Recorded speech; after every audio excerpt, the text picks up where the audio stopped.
Hey, Twinkie here. I wanted to kick off this YouTube channel by talking a bit about myself, my Fursona, and how I was introduced into the furry fandom. First, a brief introduction.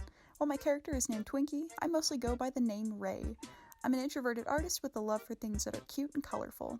Growing up, I played a lot of Nintendo games, watched a ton of cartoons, and had a passion for collecting stuffed animals.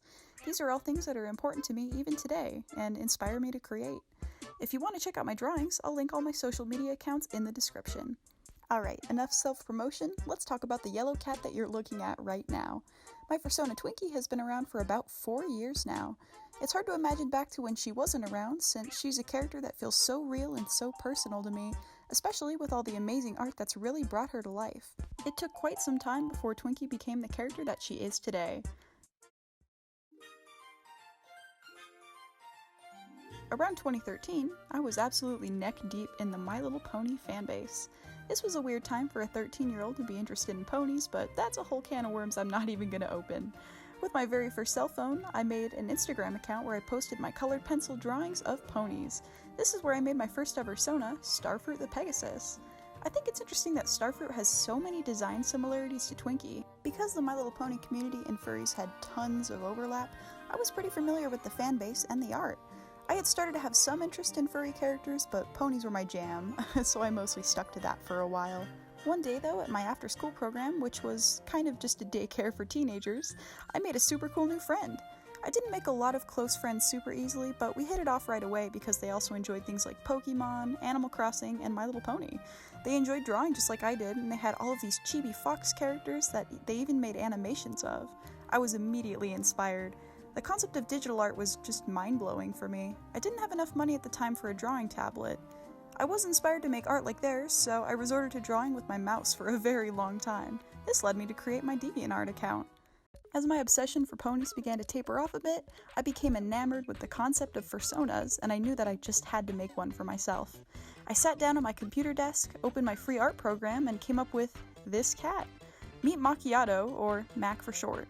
I was around maybe 14 at the time. In middle school, I got teased for my love of My Little Pony, so I tried making a character that wouldn't be too girly or too embarrassing. I didn't end up drawing Mac that much. Back in my earliest DeviantArt days, I mostly drew other people's characters for like 30 DeviantArt points a pop. Mac didn't really stick for me, so I ended up making a whole new cat character. Their name was Citrata, at least I think that's how you pronounce it. They were actually named after the citrus-flavored soda that my friend from Italy sent me in the mail one day. She later informed me though that I actually spelled the name wrong, which I think is kind of funny.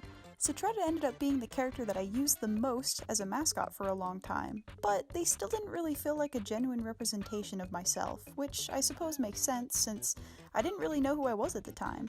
Eventually though, I found an online scene that I really started to feel at home with. I spent like a lot of my teen years on Tumblr, which I think is both good and bad. Something that was entirely life-changing for me was what I like to call the aesthetic renaissance. There were mood boards and aesthetic posts everywhere, and everything you could think of had the word core slapped at the end of it. My absolute favorite of these was called Kidcore. I followed tons of blogs that posted pictures of rainbows, stuffed animals, and just overall nostalgia overload. I ended up getting a pretty decent following on Tumblr. I met a lot of people that I still follow even today. With the boom of the kidcore aesthetic, Fursonas and furry culture was a pretty huge thing on Tumblr as well. I decided to say screw it one day and make a character for myself that was just self-indulgent and silly. I loved cats, I loved rainbows, and I loved Pikachu. And with that, Twinkie the Winged Pika Cat was born. Her design hasn't really changed too much since the very first design, but I did end up exchanging the rainbow wings for white angel wings. Interestingly, it took quite a bit of time before the concept of Twinkie becoming a plush character even struck my mind. At least, not until I stumbled upon Neon Slushy's art for the very first time.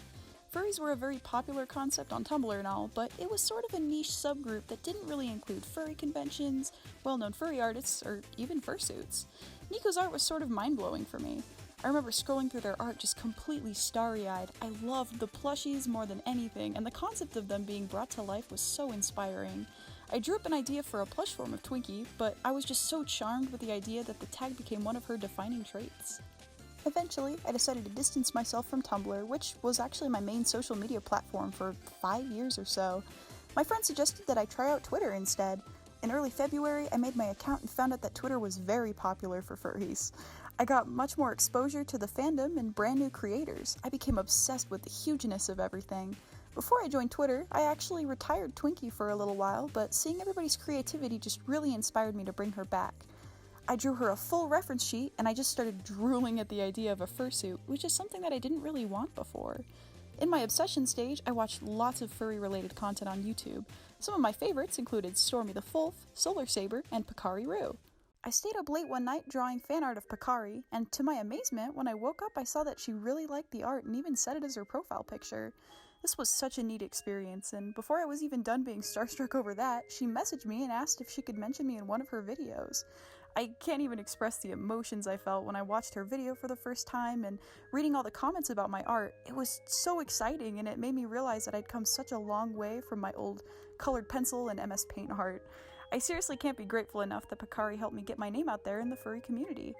I met even more amazing and kind people as time went on. I started working on commissions, and I got a little bit obsessed with commissioning art from other amazing artists out there. It's kind of crazy to say that furry Twitter changed my life, but it really did. From being part of the community, I met some of my best friends, and I met my super awesome partner as well. I've been having so much fun expressing myself through Twinkie. She started out as such a simple doodle and became a muse of inspiration for my art and a representation of the things that make me smile. I hope that someday I can go to a convention and personally meet some of the awesome people behind the avatars, and maybe even someday I can bring Twinkie to life in a fursuit. I hope that I can keep adding to the huge cycle of fuzzy creativity that I see every single day.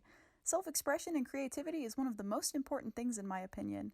Even if people tease you, don't stop yourself from putting your creativity out there. It's making the world a more interesting place.